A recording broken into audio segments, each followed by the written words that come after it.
पार्कमा छौँ। यहाँ चाहिँ विभिन्न एक्सर्साइज गर्ने सामानहरू छन्। तपाईँहरू चाहिँ यहाँ कोलपुरमा बस्दै हुनुहुन्छ भने तपाईँहरू बिहान चाहिँ मर्निङ टाइममा यहाँ आउनु सक्नुहुन्छ। तपाईँहरूले हेर्नुहोस्, यहाँ चाहिँ यो साइकलको पेडल हान्ने तरिका छ। यहाँ कसरी यो खुट्टाको घुँडाको एक्सर्साइज हुन्छ।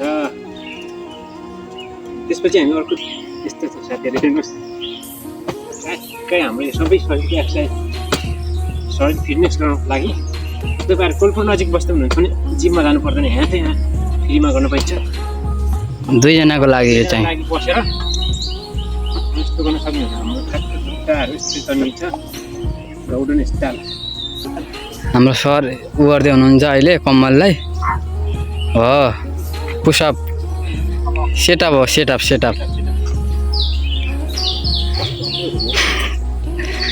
दुईटा खुट्टा टेकाउन।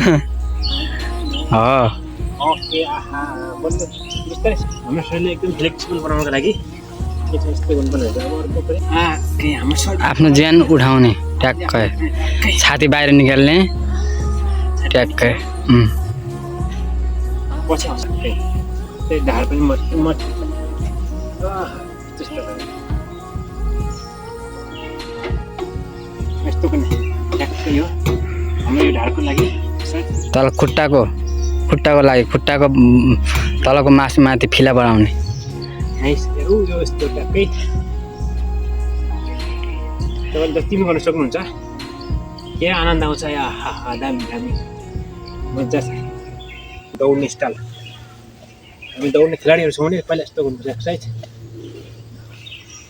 अनि हामीलाई एकदम आफ्नो शरीर फिटनेस राख्नको लागि हुनुहुन्छ। खुट्टा स्ट्रेट